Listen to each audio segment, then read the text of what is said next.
Hello बच्चों, कैसे हैं आप सब। आप बोलेंगे मैम रोज रोज आ जाती हैं, बोलती है मैटिंग करवाएंगी, नर युग्मक और मादा युग्मक की करवाती नहीं है। आज पक्का फर्स्ट मीटिंग करवा दूंगी। निषेचन तो आज भी नहीं हो पाएगा, सॉरी टाइम नहीं है, लेकिन आज तो मैं फर्स्ट मीटिंग दोनों की करवा दूंगी, मतलब दोनों को आमने सामने ले ही आऊंगी। तो आज थोड़ा खुश हो जाइए कि चलिए आज तो परमानेंटली मैम मीटिंग करवाने वाली है फर्स्ट। तो लेकर आ गए हम लेक्चर 6 जो कि चैप्टर 2 का क्लास 12th का है, रिप्रोडक्शन इन फ्लावरिंग प्लांट। तो शुरू करते हैं, देख लेते हैं एक बार कि क्या है हमारा लेक्चर फ्लो।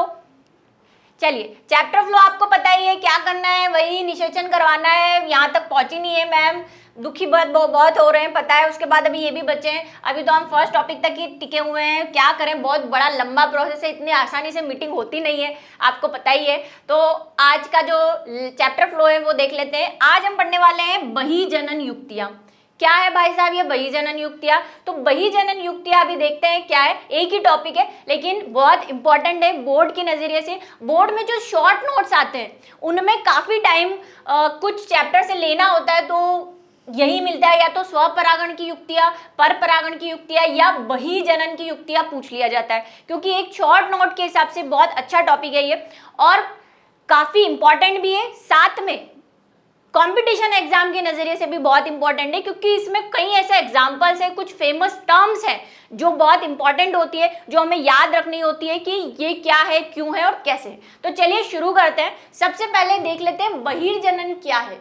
तो हमने लास्ट जो डिस्कस किया था, बहिर्जनन को क्या कहते हैं, आउटब्रीडिंग, ठीक है। हमने लास्ट टाइम स्वपरागण की बात की थी। अगर थोड़ा सा आपको पीछे ले जाऊं तो हमने स्वपरागण में ये पढ़ा था लास्ट लेक्चर में कि उसके कुछ दोष भी होते हैं। लाभ तो होते ही हैं ऑब्वियसली, और सिक्के के हर दो पहलू भी होते हैं, तो हानियां भी होती है। और उसमें पहली हानि ये थी कि उसमें क्या हो जाता है, ब्रीडिंग डिप्रेशन आने लग जाता है, यानी इनब्रीडिंग डिप्रेशन आने लग जाता है, डेवलपमेंट विकास खत्म हो जाता है, जनन क्षमता खत्म हो जाती है। ये एक हमने हानि पढ़ी थी।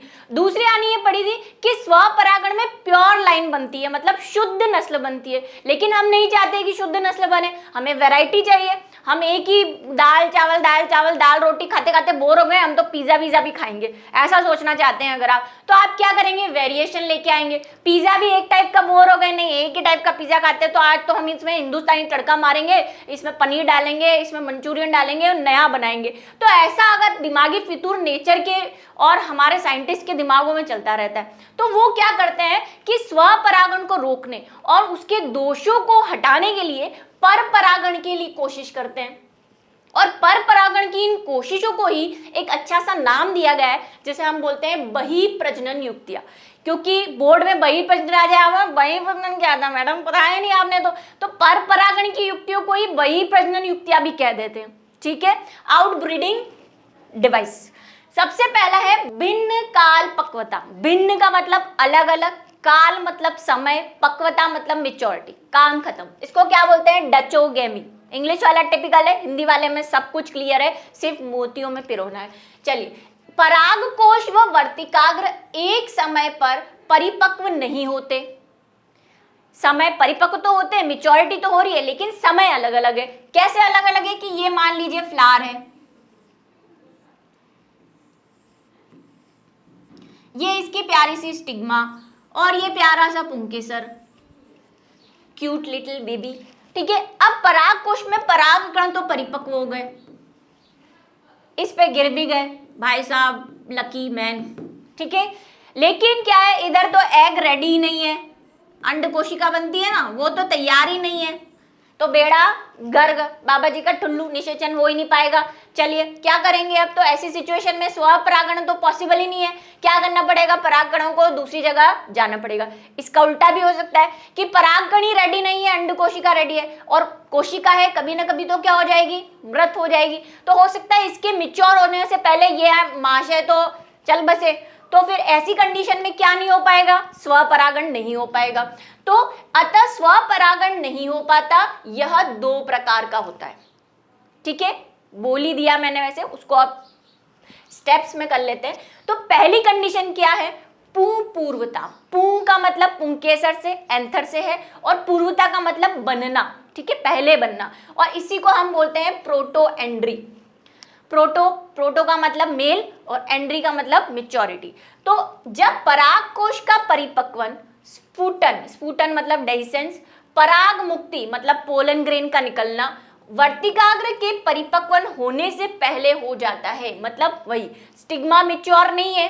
अभी आप थोड़ा सा, मैं आपको आज मीटिंग करवाने वाली हूँ, तो एक क्रिया होती है यहाँ पे, उस क्रिया के लिए स्टिग्मा रेडी नहीं है।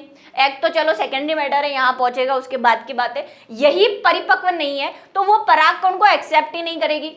यह अवस्था पूर्वता या प्रोटोएंड्री कहलाती है। जैसे साल्विया इसका एग्जाम्पल है। और कौन सा एग्जाम्पल है कि पुष्प में पूर्वता प्रदर्शित करते हैं। अन्य उदाहरण क्या क्या है इनमें, एक तो आपका सूरजमुखी यानी कि सनफ्लावर, और दूसरा है कपास यानी कॉटन। तो साल्विया, सूरजमुखी और कपास, ये इसके एग्जाम्पल है जिसमें क्या होती है, प्रोटोएंड्री पाई जाती है। अब चलिए सेकंड क्या कर लेते हैं, सेकंड सिचुएशन देख लेते हैं। सेकंड है स्त्री पूर्वता यानी वर्तिकात्व। ठीक है, वर्तिकात्व वही स्टिग्मा, स्त्री का मतलब हमारी जो गाइनोशियम है, पूर्वता का मतलब पहले, जिसको हम क्या बोलते हैं, प्रोटोगाइनी। प्रोटो मीन्स पहले, गाइनी मीन्स गाइनोशियम। इस अवस्था में वर्तिकाग्र पराग कोश के परागकणों के मुक्त होने से पहले ही परिपक्व व ग्राह्य, ग्राह्य का मतलब रिसेप्ट करती है, उसको एक्सेप्ट करने के लिए रेडी हो जाती है। जैसा कि मैंने कंडीशन बताई कि हमारी वर्तिकाग्र में क्या डेवलप हो चुका है, अंड डेवलप हो चुका है, और हमारी वर्तिकाग्र भी मिच्योर है। मतलब मैंने आपको बताया कि एक रिएक्शन होती है, उस रिएक्शन के लिए मिच्योर है, लेकिन जो पराग कण है वही अभी तक बने ही नहीं है। तो भाई कोई कंडीशन नहीं हो सकती, जब तक ये परागकण बनेंगे हो सकता है अंड खत्म हो चुका हो। तो ऐसी कंडीशन को हम क्या बोलते हैं, प्रोटोगाइनी। उदाहरण के लिए स्क्रोफुलेरिया, रेनिनकुलस और मिराबिलस। अब इसमें से ये दोनों एग्जाम्पल तो शायद आपने नहीं देखे होंगे, लेकिन मिराबिलस का नाम सुना होगा, मिराबिलस जलापा, जिसको हम वही छोटी छोटी मगर मोटी बातें क्या बोलते हैं, इसको 4 o'clock प्लांट कहते हैं।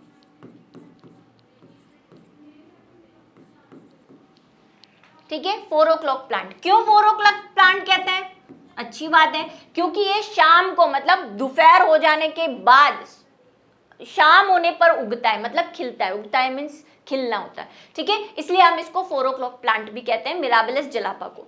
चलिए नेक्स्ट है विषम वर्तिकाग्र। पहली क्या थी, जिसमें क्या था, क्या हो रहा था कि दोनों अलग अलग टाइम पे क्या हो रहे थे, भिन्न काल पक्वता थी, उसमें 2 तरह के थे। अब सेकंड बी वाला ऑप्शन है विषम वर्तिकात्व। विषम वर्तिकात्व क्या होता है, हेट्रोस्टाइली। क्या है ये हेट्रोस्टाइली, दिख रहा होगा विषम वर्तिकाग्र। कुछ पौधों में 2 प्रकार के पुष्प पाए जाते हैं।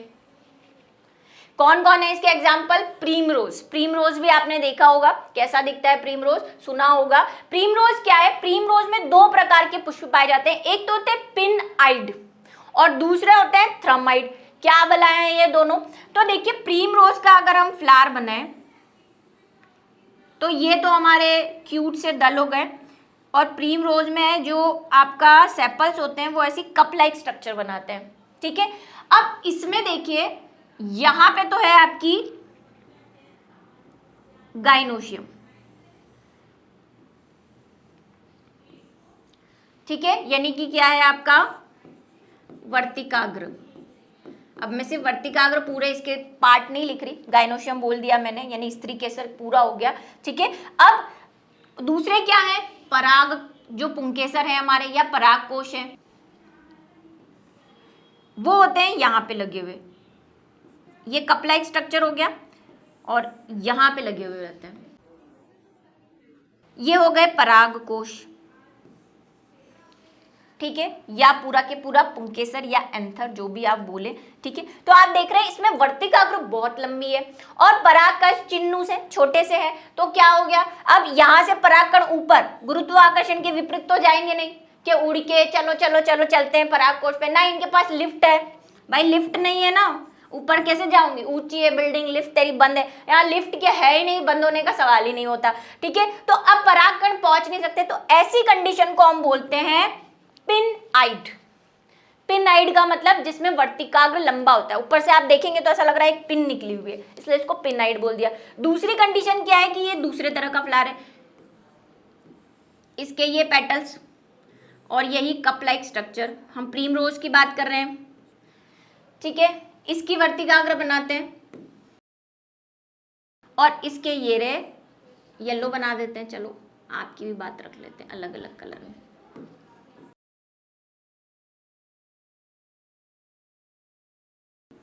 ये रहे आपके एंथर।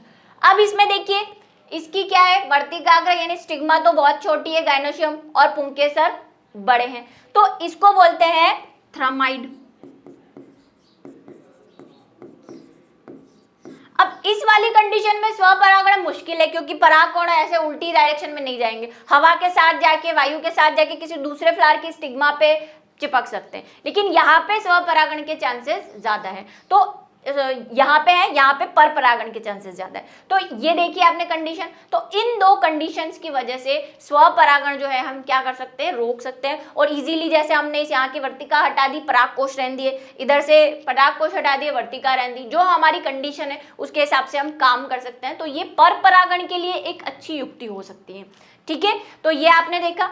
अब और क्या मेथड है, तो और अगर हम देखें जो हमारा सी है वो है हरकोगेमी। क्या है भाई साहब ये हरकोगेमी? हरकोगेमी मतलब हरकना, मतलब सरकना नहीं, वो नहीं है, इसको हम बोलते हैं हरकोगेमी। इंग्लिश में हिंदी में दोनों में हरकोगेमी होता है। ये स्ट्रक्चरल यानी संरचनात्मक रूप से बंधीधर टाइप की कुछ चीज होती है, अभी समझते हैं इसको। वर्तिकाग्र व परागकोश के बीच जब कोई संरचनात्मक अवरोध होता है, स्ट्रक्चरल बैरियर होता है, तो यह अवस्था हरकोगेमी कहलाती है। ठीक है, बनती नहीं है दोनों में। जैसे आंख यानी कैलोट्रोपिस या ऑर्किड्स जितने भी होते हैं, ठीक है, आंख का पौधा देखा वो शिव जी को चढ़ाते हैं, है ना, आंकड़ा जिसको बोलते हैं, कैलोट्रोपिस पर्पल कलर का फ्लावर होता है जो भगवान शिव को चढ़ाते हैं, सबके घरों के आसपास मिल ही जाएगा इजीली। में परागकण जो होते हैं वो पॉलिनियम, ये भाई साहब कौन है, तो ऑर्किड्स जितने भी होते हैं उनके जो परागकण होते हैं वो आपस में ऐसे गुच्छा बना के रहते हैं, और इनको ही हम क्या बोलते हैं, पॉलिनियम बोलते हैं। एक चिपचिपे स्टिकी पदार्थ से सारे परागकण जो है वो चिपके हुए रहते हैं। अब ये अलग अलग नहीं, क्योंकि परागकण तो एक फूल को एक ही चाहिए, अगर ये अलग अलग होते तो वायु से परागित हो जाते, ठीक है, लेकिन ये किससे होते हैं, कीट परागित होते हैं, क्योंकि ये जैसे ही वही कीट इनसे आता है मकरंद पीने या इनके ऊपर बैठता है इनका कलर देख के, तो परागकण इस पे चिपक जाते हैं और फिर वही दूसरे फ्लावर पे जाके करेंगे जो भी करना है, मतलब परागकण को रिलीज करना है। तो परागकण को रिलीज करेंगे तो वही पर परागण हो गया ना। तो इनमें क्या होता है, संरचनात्मक कमियां हैं, ये इसकी संरचनात्मक कमी है कि दोनों में मेल नहीं बैठ रहा, एकत्रित रहते हैं पॉलिनियम के रूप में। अंततः परागकण कीटों पर ही आश्रित होते हैं, ठीक है, किस पे आश्रित होंगे, सिर्फ कीटों पे। तो इसका कैलोट्रोपिस एग्जाम्पल है। फिर है एक लिंगता, एक यानी सिंगल, लिंगता मतलब सेक्सुअलिटी। तो नेक्स्ट हमारा क्या हो गया, एक लिंगता स्वपरागण रोकने का एक नया तरीका है। एक लिंगता मतलब ऐसे प्लांट्स जो क्या हो, या तो एक लिंगाश्रयी हो या उनके पुष्प एक लिंगी हो, ठीक है। जैसे हमने पपीते में देखा था कि पपीते में जहां पे पपीता लगता है, ठीक है, पपीता जहां लगता है वो तो मादा प्लांट होता है यानी फीमेल प्लांट होता है, और दूसरा ऐसा कैसा होता है, नर प्लांट। तो अगर मादा प्लांट जो है और नर प्लांट कहीं और है तो उसको तो यहाँ तक आना ही पड़ेगा, अकेली मादा तो फर्टिलाइजेशन कर नहीं सकती, तो कहीं और से ही आएगा नर। तो एक लिंगता भी स्वपरागण, इसमें स्वपरागण हो ही नहीं सकता क्योंकि इसमें नर पुष्प है ही नहीं, कहीं और से ही लाने पड़ेंगे, कहीं और से ही आएगा। ऐसा ही किसमें होता है, डेट्स यानी खजूर में भी होता है। अंततः स्वनिषेचन स्वतः ही रुक जाता है, कोई ऑप्शन ही नहीं है। ये कैसे होते हैं, एक लिंगाश्रयी, अभी बोला कि एक लिंगाश्रयी होना चाहिए, या पुष्प कैसा हो, सारे पुष्प एक लिंगी हो तो अपने आप वो कैसा हो जाएगा, एक लिंगाश्रयी। फिर से समझा देती हूँ, डाइओशियस और एक लिंगाश्रयी इंग्लिश हिंदी में अलग अलग है। डाई का मतलब दो घर, मतलब दो अलग अलग घर है, नर का अलग घर है, मादा का अलग घर है, और एक लिंगी का मतलब सिर्फ एक पेड़ पर एक लिंग। तो खजूर और पपीता इनके क्या है, एग्जाम्पल है। तो ये भी स्वपरागण को रोकते हैं, या हम ये तरीका अपना सकते हैं अगर इनमें हम पर परागण कराना चाहें। नेक्स्ट है पर पराग कणों का अंकुरण, जो मैंने आपसे वादा किया था कि आज हम फर्स्ट मीटिंग करवा के रहेंगे। तो हमने क्या पढ़ लिया, हमने स्वपरागण पढ़ लिया, उसके लाभ दोष पढ़ लिए, ठीक है, पर परागण पढ़ लिया, उसके लाभ दोष पढ़ लिए, और हमें अगर पर परागण कराना है तो उसकी युक्तियां क्या है ये भी पढ़ लिया। अब फाइनली सारा झमेला खत्म हो गया है और अब हम करवाने वाले हैं पराग कणों को लैंडिंग कहाँ पे, वर्तिकाग्र पे। तो परागण करवा दिया, परागण मीन्स पॉलिनेशन करवा लिया, जहां पे पराग कोश से पोलन ग्रेन जो है वो मुक्त हो गए हैं विभिन्न प्रकार की विधियों से, वायु से, जल से, स्वपरागण से, किसी भी विधि से, और वर्तिकाग्र तक पहुंच गए। तो आज की हमारी जो मीटिंग है वो है पारस्परिक क्रिया, मतलब कन्वर्सेशन अगर हम बोलना चाहे तो, और इसी को हम क्या कहते हैं, वर्तिकाग्र परागकण अंतःक्रिया, इस नाम से भी ये आ सकता है, ठीक है, कोई भी नाम हो सकता है। या तो पराग कणों का अंकुरण पूछ ले कैसे होता है, पारस्परिक क्रिया, किसकी पारस्परिक क्रिया, स्टिग्मा और पोलन ग्रेन की, तो अंतःक्रिया भी बोल सकते हैं, रिएक्शन भी बोल सकते हैं, ठीक है। क्या है, इसके कुछ स्टेप्स है, ऐसे नहीं पराग कण आया गया निषेचन हो गया, धीरे धीरे प्रोसेस चलता है।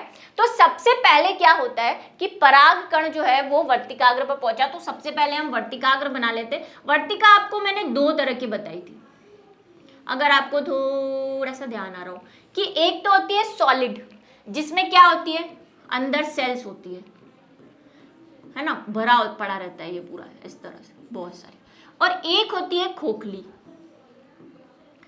जिसको हम बोलते हैं साइफोनस,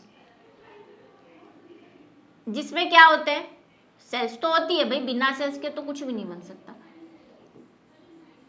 लेकिन ये कैसी होती है, खाली, ट्यूब लाइक, ठीक है, नलिकाकार, और ये कैसी है, सॉलिड है। तो दोनों ही तरीका की वर्तिकाग्र पे हम देखेंगे। तो सबसे पहले पराग कण का वर्तिकाग्र पर पहुंचना, लैंडिंग, सेफ लैंडिंग। ये भाई साहब हमारे आ गए हैं पराग कण, यहां पे दोनों पे बता देती हूँ। पराग कण का स्ट्रक्चर आपको पता है, क्या था इनके सर पे, क्राउन, ये कांटे, ठीक है, ये आ गए। तो सबसे पहला स्टेप क्या है, पराग कणों की वर्तिका द्वारा पहचान।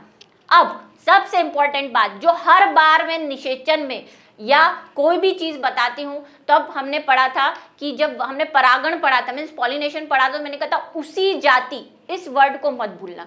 क्यों उसी जाति, क्योंकि मैंने कहा कि उसी जाति, जाति की सबसे अच्छी डेफिनेशन क्या है, सबसे बेस्ट, मीन्स दिखने में सेम है, कैसे भी सेम है, फलाना ढिकना, वो सब छोड़ दो। एक जो इंपॉर्टेंट फैक्टर जो है कि जाति के सदस्य उस जाति के तभी कहे जाते हैं जब वो आपस में जनन कर सकते हैं, यानी इंटरब्रीडिंग कर सकते हैं।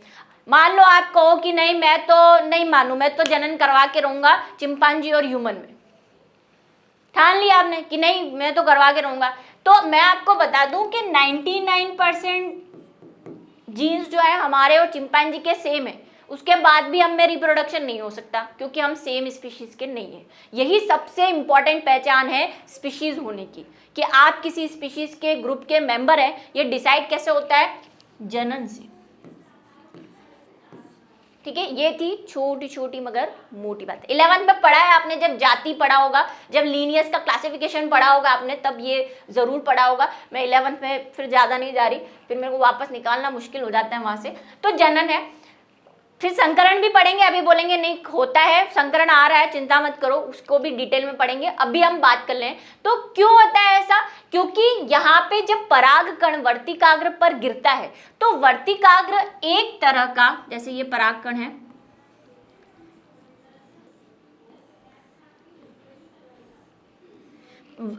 वर्तिका एक तरह का क्या सिक्रीट करती है, केमिकल सिक्रीट करती है, रासायनिक पदार्थ सिक्रीट करती है।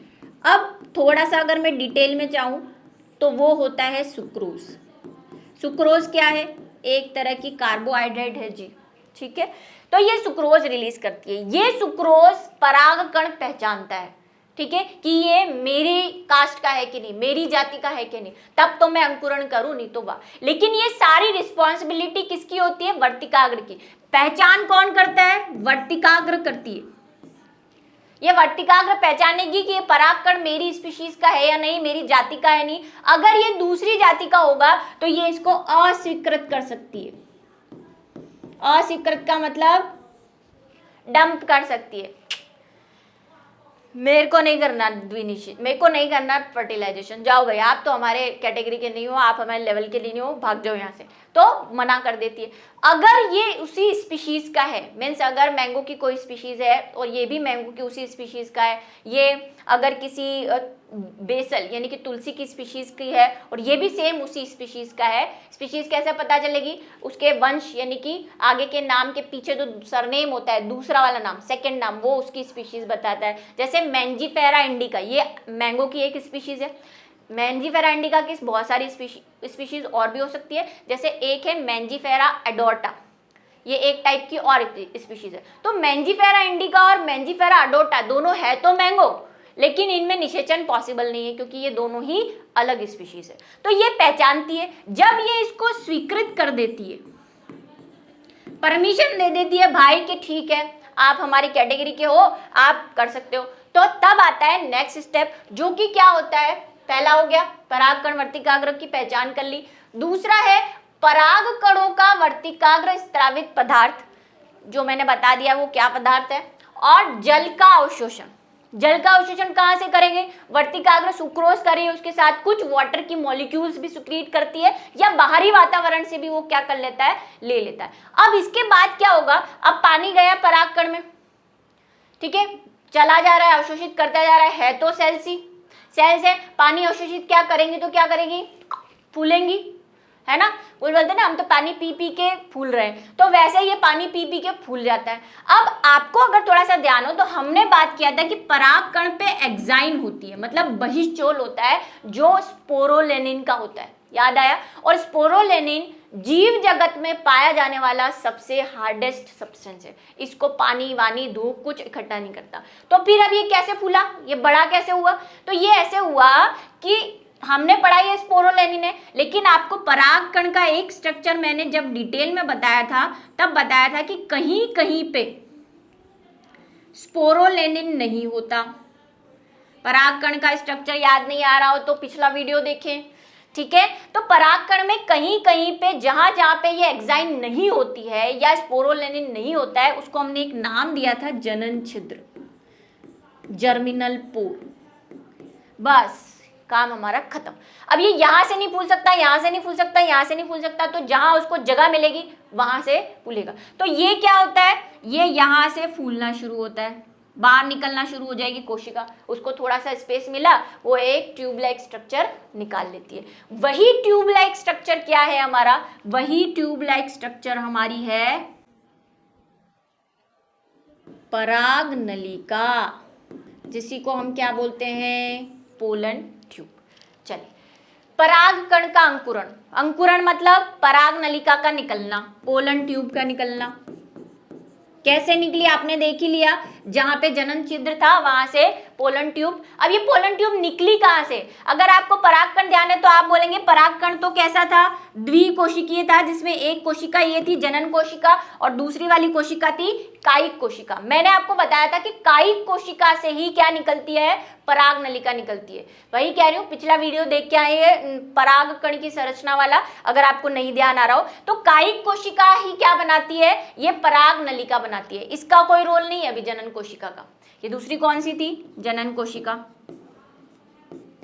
इसका रोल अभी नहीं आया, इसकी भागीदारी बाकी है अभी, ठीक है? ये सहयोगी है। तो इससे पराग नलिका निकल गई और हमारा परागकण क्या हो गया है? जर्मिनेट हो गया है, मतलब अंकुरित हो गया है। चलिए तो बना लेते हैं ये परागकण,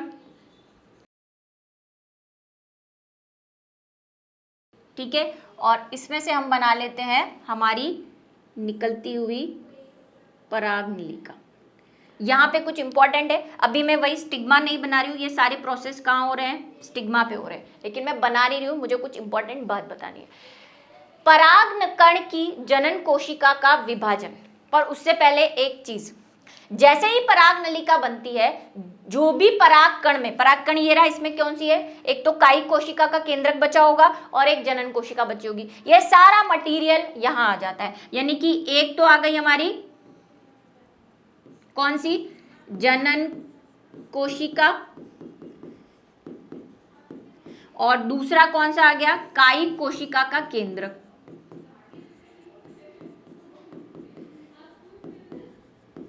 ठीक है, धीरे धीरे क्या होगा, कायिक कोशिका का केंद्र डीजनरेट हो जाएगा, मतलब अपहासित हो जाएगा और पोषण प्रदान करेगा किसको, परागकण को, वो पूरा घुल मिल जाएगा।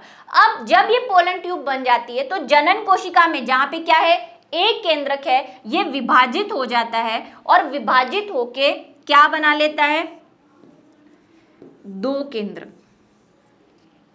यानी कि इन्हीं दो केंद्रकों को हम क्या बोलते हैं, नर युग्मक।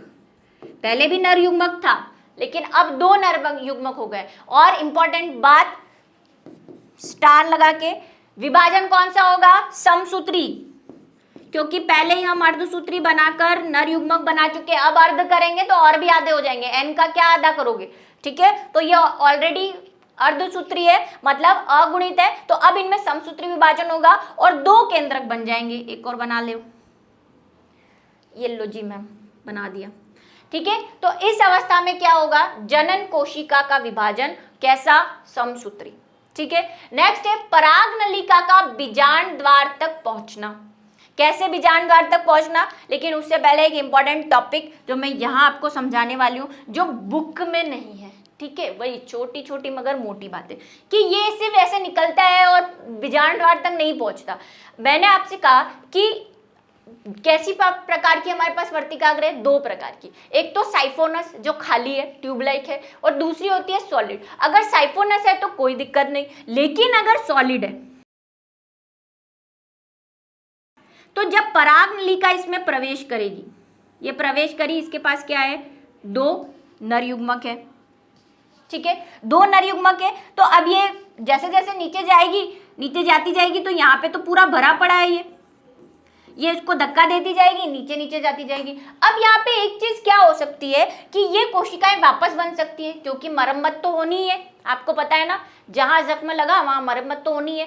पादपों में भी, प्लांट्स में भी होती है कि कई सेल्स अगर डीजनरेट हो गई है तो वापस बनना शुरू हो जाती है। अगर मान लो कि यहाँ से ये आ रहा है और यहाँ पे कोशिकाएं क्या हो गई थी, पहले डीजनरेट हो गई थी, अब वो वापस बनना शुरू हो गई है, तो हो सकता है कि ये जो इसका मटीरियल है, क्या है, नर युग्मक, और जो दोनों नर युग्मक है और जो कोशिका द्रव्य बचा है जो परागकण से आया है, वो वापस कहाँ चला जाए, ऊपर चला जाए। जैसे ही कोशिका बनी, ये जो ट्यूब है, पराग नलिका या पोलन ट्यूब, वो पिचक गई और सारा पदार्थ जो है वो ऊपर चला गया, या कुछ नीचे चला गया, कुछ ऊपर चला गया। तो इसको रोकने के लिए एक स्पेशल चीज जो पोलन ट्यूब में बनती है, उसे हम बोलते हैं कैलोस थिकनिंग या कैलोस प्लग। कैलोस हमने पहले भी पढ़ा है, एक प्रकार का क्या है, ये पदार्थ है, प्रोटीन है, जो परागकणों को भी चिपकाने का काम कर रहा था, साथ में वो बाहरी वाली जो कोशिका थी, कौन सी कोशिका, अंतःकोशिका, अंतःकोशिकीय परत जो थी, कहाँ पे, पराग कोश में, उसमें भी पाया जाता है। तो कैलोस थिकनिंग या प्लग बनने रखते हैं। ठीक है, ऐसे जैसे मान लो नर केंद्रक यहाँ पे आ गए दोनों पराग नलिका में, तो यहाँ पे क्या बन जाएगी, कैलोस थिकनिंग बन जाएगी, प्लग बन जाएगा, एक ढक्कन लग जाएगा, ताकि अगर ये पिचकती भी है तो मटेरियल ऊपर नहीं जाए, फिर वो और नीचे आए तो फिर यहाँ पे क्या बनने लग जाएगी, कैलोस थिकनिंग बन जाएगी। ऐसे पराग नलिका बढ़ती जाती है और कहाँ तक पहुँचती है, ये बीजांड तक। बीजांड तक पहुँचती है, मतलब अभी तो वर्तिकाग्र चल रहा है ना, वर्तिकाग्र तक ही पहुंची है।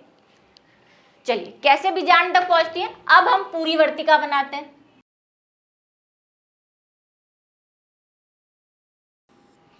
ठीक है, ये क्या है, ये हमारा स्त्री केसर है, किसके अंदर है, फूल के अंदर है।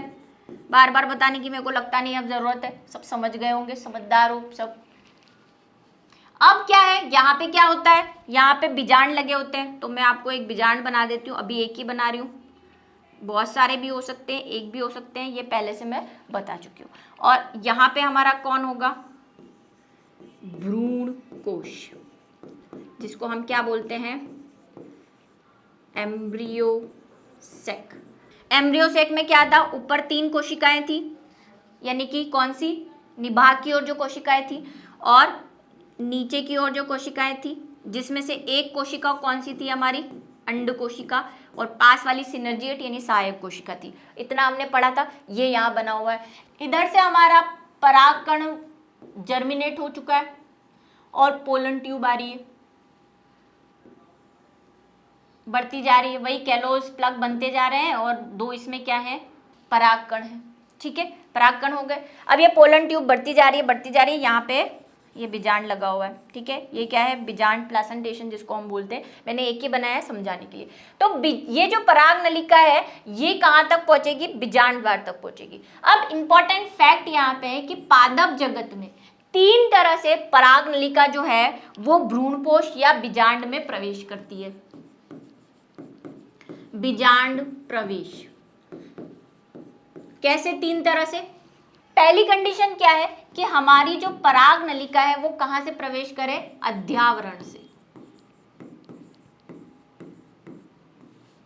ठीक है, अध्यावरण क्या है, अध्यावरण बीजांड के चारों ओर जो 2 भित्तियां थी, जो लेयर थी, उसे हम क्या बोल रहे थे, अध्यावरण कहते हैं। तो ये पराग नलिका यहां से आई और कहां से, अध्यावरण से। इधर से या इधर से, कहीं से भी कर सकती है, दोनों तरह उसके पास कंडीशन है कि यहां से भी कर सकती है, यहां करेगी एक ही साइड से, एक ही पोलन ट्यूब है तो यहां से प्रवेश करती है, तो उसको हम बोलते हैं इंटेग्यूमेंट्री।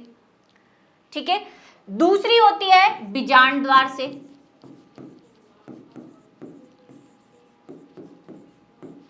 बीजांड द्वार मीन्स माइक्रोपाइल। माइक्रोपाइल कहाँ है, यहाँ, तो यहां से नहीं करके पूरा घूम के आए और यहां से प्रवेश करें, इसको हम क्या बोल देते हैं, माइक्रोपाइलर एंड से एंट्री करती है, यानी कि बीजांड द्वार से करती है। ये दूसरी कंडीशन। और तीसरी होती है निभाग से।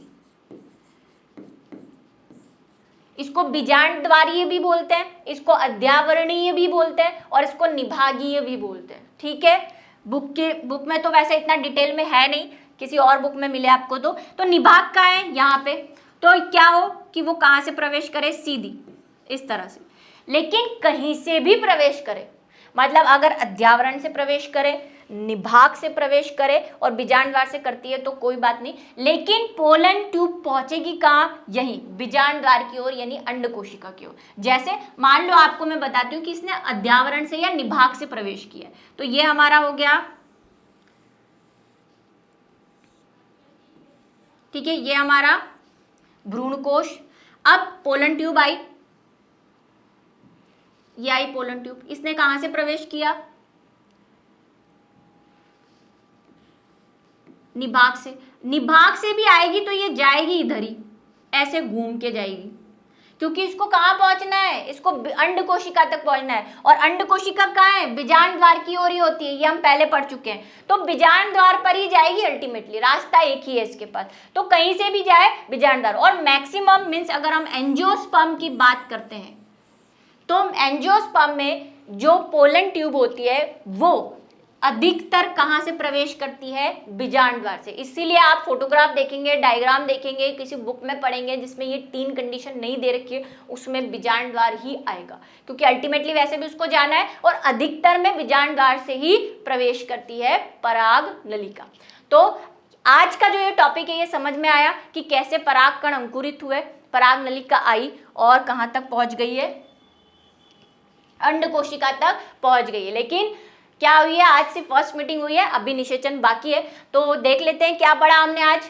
बहिर्जनन की युक्ति क्या पढ़ी हमने, भिन्न काल पक्वता, पूर्वता, ठीक है, स्त्री पूर्वता, विषमवर्तिकाग्र, पिनाइड और थ्रमाइड क्या होते हैं, हर्कोगेमी क्या होती है, एक लिंगिता यानी यूनिसेक्सुअलिटी क्या होती है, और पराग कणों का अंकुरण यानी मीटिंग करवाई, जिसे हम पारस्परिक क्रिया या पराग कण वर्तिकाग्र अंतःक्रिया भी कहते हैं। और फाइनली हमने कहाँ पहुंचा दिया है, पराग नलिका को, और उसके साथ साथ वो 2 नर युग्मक भी जो उसके साथ साथ चले आ रहे हैं, वो क्या हो रहे हैं, पराग नलिका से अंड तक पहुंच चुके हैं। तो आज की क्लास में इतना ही, और फाइनली अब हम नेक्स्ट जो करवाने वाले हैं वो आपका फेवरेट फर्टिलाइजेशन करवाएंगे। कल फाइनली हम इन दोनों को मिला देंगे। तो चलिए मिलते हैं अगले लेक्चर में। Thank you.